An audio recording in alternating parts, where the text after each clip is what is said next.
Hello everyone, कैसे हो आप सभी।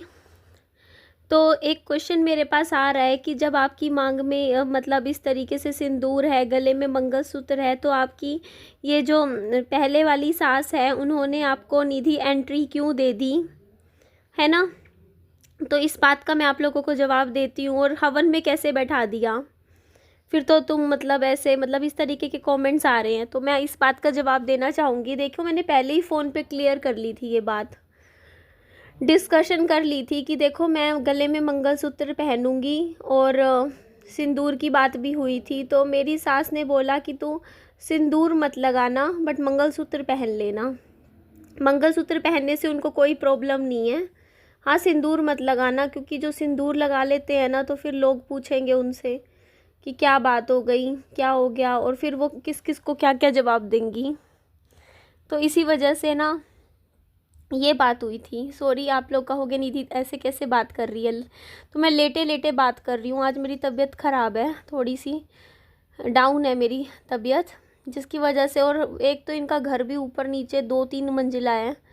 मेरी इन पहली वाली ससुराल वालों का 3 मंजिला घर है, बताओ।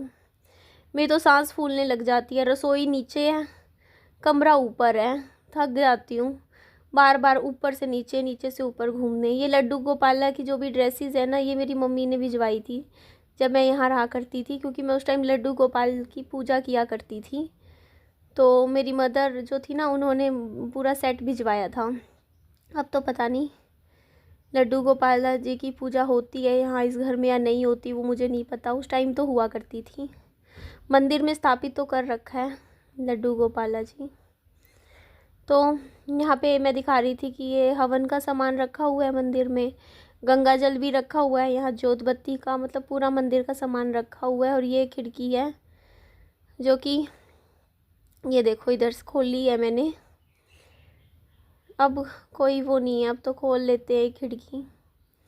तो ये मैंने सूट पहना, देख लीजिए पहनने के बाद कैसी लग रही हूँ। और कॉन्ग्रेचुलेशंस बोलिए, मुझे 85 kg वेट हो गया है मेरा, पूरी 85 किलो वेट हो गया है मेरा, आप देख सकते हो यहाँ पे। ये मैंने सलवार सूट पहना हुआ है, ये देखो जी। तो चुन्नी इसलिए नहीं ले रखी कि कमरे में बैठी हूँ, यहाँ कोई नहीं है, सिर्फ मैं हूँ। और आज थोड़ी तबीयत ठीक नहीं है मेरी, क्योंकि होता है, आप कुछ भी कहो, आप कितने भी स्ट्रोंग बनो, बट ससुराल में ऐसा ही होता है। कभी कुछ बात ऐसी उठ जाती है, कभी कोई बात हो, मतलब ऐसे बातों बातों में पुरानी चीज़ें जो होती हैं डिस्कस हो जाती हैं, तो फिर माइंड ऐसे ही डिस्टर्ब सा हो जाता है, आप समझ ही सकते हो। कई लोग तो मुझसे भी क्वेश्चन कर रहे हैं कि फिर आप यहाँ आई क्यों हो। तो देखो, बातचीत करने के लिए ही आई हूँ मैं यहाँ पर, बातचीत हो, बातें हो, और जो भी मैटर है वो बातचीत करके सुलझ जाए, बस बात ही सुलझाने आई थी। और हुई भी थी बातचीत, डिस्कशन हुई थी करीबन 3-4 घंटे लगातार, सब बैठे थे, बातें हुई थी। बट अभी तक कोई सोल्यूशन नहीं निकला, बस सबका दिमाग ही ख़राब हुआ है अभी तक तो। सबका कहना है कि ऐसे मतलब ऐसी सिचुएशन में मतलब अब आगे ये होगा वो होगा, इस तरीके से बातें होती हैं कि बच्चे का क्या होगा आगे फ्यूचर, ऐसे वैसे। बट ठीक है, जैसे भी है जो भी है, देखो आप लोग भी समझ सकते हो चीज़ों को कैसे करें थोड़ा। फिर भी देखो, एक होता है ना कि समझदारी से सारी चीज़ें आगे ठीक हो जाएंगी। थोड़ा वो समझें, थोड़ा मैं उनको समझूंगी, थोड़ा वो मुझे समझेंगे, तो ऐसे ही चीज़ों को सॉर्ट आउट किया जाता है, सोल्व किया जाता है। बात को देखो कम करना चाहिए, बढ़ाना नहीं चाहिए। अब मैं पिछली बातें लेके बैठी रहूँ अगर यहाँ आके कि हाँ तुमने ये किया था, तुमने वो किया था, वो पिछली बातें लेके बैठेंगे तो क्या सॉल्यूशन निकलेगा, कुछ भी नहीं। फिर वही हो जाएगा, दो मतलब वैसे ही, मतलब उन चीज़ों का तो कोई सॉल्यूशन है ही नहीं, है ना जी। जो हुआ तो जो भी था पहले का, जो भी था जो भी हुआ, क्या कर सकते हैं अब, है ना। सामने वालों को रखना ही नहीं था रिश्ता इनको मुझसे उस टाइम, तो नहीं रखा मुझसे उस टाइम, मुझे निकाल दिया था इन्होंने घर से, कह के भाई इसी कमरे में मैं रहा करती थी। उसके बाद फिर जैसे हस्बैंड की डेथ हुई, उसके बाद 13 दिन बाद बोल दिया था कि यहाँ से जाओ। उसके बाद 2 ढाई साल कोई कांटेक्ट भी नहीं था इनसे मेरा, कोई लेना नहीं, मतलब कोई मैटर नहीं, कुछ बात नहीं, ना कभी फ़ोन आए ना हाल चाल पूछा। बीच में देवर की शादी करी तब भी नहीं बुलाया। वीडियोस देखी मैंने इस बार देवर की शादी में, पूरा इनका परिवार आया हुआ था, पूरा टोटल सारा परिवार, मतलब दूर दूर की भाभी अभी आई हुई थी, बट जो रियल भाभी थी वही नहीं थी शादी में, क्योंकि मुझे बुलाया ही नहीं गया था। तो कोई नहीं, छोड़ो। अब मेरे को यही सब बोलते हैं कि अब पुरानी बातों को फिर से लेके बैठोगे तो क्या रहेगा, इसका सोल्यूशन क्या है? कुछ भी नहीं है। सच्चाई उनको भी पता है, सच्चाई मुझे भी पता है ना जी, मुझे भी मालूम है। यही बात होती है, सच्चाई और रियलिटी से मैं अलग नहीं हूँ, मुझे सब समझ में भी आता है, सब कुछ मुझे पता भी है कि मेरी इस घर में क्या सिचुएशन है या इस घर में मेरा क्या है, वो मुझे पता है सब कुछ। आप लोगों को नहीं पता है ना। मैं मतलब मुझे मालूम है रियलिटी क्या है, इस मतलब यहाँ पे मेरी क्या है स्थिति है क्या नहीं है, वो सिर्फ मैं जानती हूँ। कोई और ना तो समझेगा, ना कोई कहने का कुछ फ़ायदा है ना। तो मैं वो चीज़ें, पुरानी चीज़ों को डिस्कस भी नहीं करना चाहती हूँ। बस यही हो जाता है ना। यहाँ इस रूम को जब भी देखती हूँ ना, यहाँ बेड पे बैठी, तो मेरा दिमाग ना, वही मेरी सोच सोच के भी पुरानी चीज़ें, तबीयत ख़राब हो जाती है। मेरे को वही चीज़ याद आती है कि सामने कुर्सी पे ऐसी एक मतलब वो बिछा हुआ था सोफ़ा, जब मुझे बोला था कि जाओ यहाँ से। बट अब यार मैं वैसे कोई उम्मीदें लगा के नहीं आई थी यहाँ कि मतलब मैं कुछ उम्मीदें लगाऊँ या मुझे कुछ लेना है या कुछ इस तरीके से, नहीं। मैं बस यही सोच के आई थी कि चलो विहान को अच्छा लगेगा, विहान को मतलब थोड़ा सा खुशी मिलेगी, शायद उसको अच्छा लगेगा। और इन्होंने मुझे बुलाया था तो मैं आ गई फिर भी, क्योंकि इन्होंने मुझे बोला था कि हम जैसे जागरण कर रहे हैं, हवन कर रहे हैं, तो वो चाहते थे शायद विहान उनके साथ हो। मेरा होना ना होना मैटर नहीं करता था, बट वो चाहते थे कि विहान यहाँ पर हो, मतलब उनका इन्होंने जागरण करवाया था मेरे ससुराल वालों ने, ये जो पहले वाले जो ससुराल वाले हैं, तो वो चाहते थे कि विहान जो था उन वो यहाँ पर हो जागरण में। तो उन्होंने मुझे बुलाया, मैंने पहले 2-3 बार मना कर दिया था, बट इन्होंने बोला कि नहीं तू आ जा, आने जाने का खर्चा भी तेरा हम दे देंगे, लेकिन तू आ जा।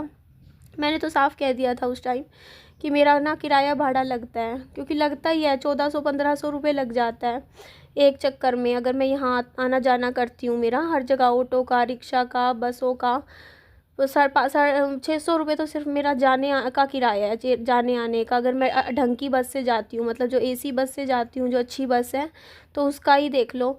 सिर्फ बहादुरगढ़ तक का किराया है 512, फिर आगे बहादुरगढ़ से नजफगढ़, फिर रिक्शा लो, पता नहीं क्या क्या, तो किराया लगता है। तो फिर मैं तो मेरे तो पता है मेरा नेचर ऐसा है, मैं साफ बात बोल देती हूँ कि भाई मैं ना मतलब 1500 रुपये ऐसे खर्चा करके मैं नहीं आ सकती, क्योंकि मेरा आने जाने का भी किराया लगता है। ऊपर से फिर पता है क्या, यहाँ पे वीडियोस वगैरह का भी रहता है। देखो मैं अपने घर में कैसे भी वीडियोस बना लेती हूँ जल्दी जल्दी। इस बार तो चलो मेरी कुछ वीडियोस बन गई, क्योंकि इनका जैसे बाहर का था ना, क्योंकि बाहर इन्होंने जागरण वगैरह करवा रखा था, तो मेरी कुछ वीडियोस बन गई। अदरवाइज़ यहाँ मैं वीडियोस भी नहीं बना पाती हूँ, फिर मेरा टाइम ऐसे ही जाता है, ना मैं वीडियोस बना पाती, ना मेरी कमाई हो पाती फिर, है ना। अभी तो देखो 2-4 दिन बाहर की जैसे वीडियोस बन गई, क्योंकि जागरण था इनके यहाँ पे, भंडारा था, जो भी था, 3-4 फंक्शंस थे इनके घर के, तो वहाँ की जैसे वीडियोस बन गई। अदरवाइज़ मैं अब जैसे घर पे, जैसे मैं अपने घर पे करती हूँ, फ्रीली वीडियोस बनाती रहती हूँ, चाहे मैं बाहर की बनाऊँ चाहे अंदर की बनाऊँ, 10 दिन तरीके से मतलब अपना काम करती हूँ। तो वो उस तरीके से मैं यहाँ काम नहीं कर सकती।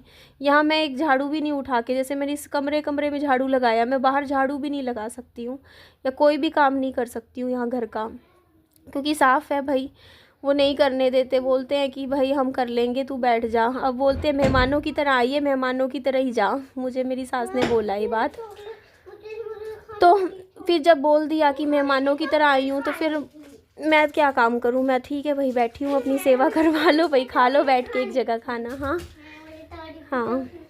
तो मेरी सास ने मुझे बोला कि बोलते मेहमान बन के आई है, मेहमान बन के जा, काम कुम के चक्कर में मत पड़, यहाँ की काम करेगी। मैंने कहा था, मैं कहा रसोई का एक टाइम का खाना वाना मैं बना देती हूँ रात का। मना कर दिया मुझे, बोलते कि नहीं ये दूसरी है वो कर लेगी, तू आराम से बैठ जा, ठीक है 1-2 दिन के लिए बात है, तू बैठ जा, रहने दे। तो फिर ठीक है, फिर वही है ना, इसी वजह से मेरा, क्योंकि फिर मैंने अभी तो वैसे रुकी हूँ, कल मैंने सोचा है कि कल मैं चली जाऊँगी, क्योंकि फिर विहान का स्कूल भी है ना, स्कूल का भी मुझे देखना है। इसलिए चली जाऊंगी। बाकी ये देखो कमरा इसने नमकीन खिंडा रखी थी, वरना तो मैं ना करती। इसने नमकीन पूरे बेड पे खिंडा दी थी। खा रहा था विहान, तो मैंने थोड़ा सा बेड वेड झाड़ा था और मेरा ट्राइपॉड टूट गया था गिर के एक अभी थोड़ी देर पहले शाम को। तो होता है देखो चीज़ें थोड़ी सी ना, माइंड को अब कितना भी कहो। देखो मैं हंसते हुए आई थी यहाँ पे, कितनी खुश थी उस दिन, बस मैं एक्साइटेड भी थी, सफ़र करूँगी ये वो।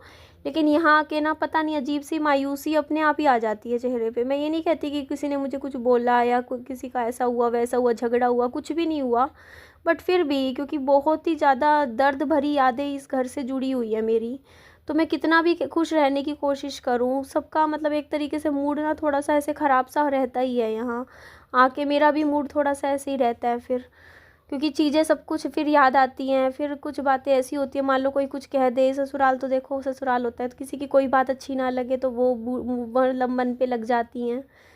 तो वही चीज़ें होती हैं, बहुत ही मतलब फ़र्क पड़ता है। देखो अगर आप यहाँ आए हो है ना इधर, तो वैसे लेकिन मेरे को इतना वो नहीं है, ऐसा नहीं कहती कि कुछ ऐसे हुआ वो हुआ, कुछ नहीं हुआ। बस अब तो बस यही है कि हाँ, यहाँ जिस पर्पज़ से आई थी वो पर्पज़ पूरा हो जाए, ठीक है। मुझे मेरे सास ससुर का आशीर्वाद मिल जाए, उनकी एक परमिशन मिल जाए, और जो भी है वो हंसी खुशी मेरी जो भी लाइफ के डिसीजंस हैं उन पे एग्री हो जाए, मान जाए, है ना, कि हाँ ठीक है, हामी भर दे। क्योंकि उनकी एक वो ज़रूरी था, है ना, उनकी उनसे इस बारे में बातचीत करना ज़रूरी था। चलो उन्होंने, लेकिन चलो मुझे अपनी लाइफ का हिस्सा ना बनाया हो, लेकिन मैंने फिर भी अपनी लाइफ के हर एक इम्पोर्टेंट डिसीजंस में फिर भी इनको अपनी लाइफ का हिस्सा बनाया। मैंने फिर भी इनसे इनसे हर चीज़ मैंने मतलब परमिशन लेके पूछ के सब कुछ किया। जो भी आज मेरी लाइफ की जो भी सिचुएशन है, जो आप लोगों को पता है, तो वो सब मैंने डिस्कशन किया पहले। क्योंकि मैं फिर भी मेरी सोच ये है कि देखो इनकी भी राय लेनी बनती थी, चाहे ये मुझे अपनी फैमिली का हिस्सा ना माने, लेकिन मैंने फिर भी इनको अपनी फैमिली का हिस्सा कहीं ना कहीं माना था। इसीलिए मेरा इनसे हर चीज़ पूछने का मतलब बनता था। इसीलिए मैं आई थी। फ़ोन पे बातें हो रही थी बट नहीं सॉर्ट आउट हो रही थी, तो मैं इसीलिए आई थी यहाँ बात करने में। बट फिर भी मैं ये नहीं कहती हूँ बहुत ज़्यादा नेगेटिव भी नहीं कही बातें। क्या बातें हुई वो मैं आप लोगों को नेक्स्ट वीडियो में बताऊँगी। अभी तो देखो मेरा सिर में दर्द हो गया, इतनी डिस्कशन हुई बट कोई सोल्यूशन ही नहीं निकला है। क्या डिस्कशन हुई है वो मैं आप लोगों को नेक्स्ट वीडियो में बताती हूँ। 3-4 घंटे बैठ की हुई है। बट चलो मिलते हैं नेक्स्ट वीडियो में। अपना ध्यान रखो। Bye bye, take care.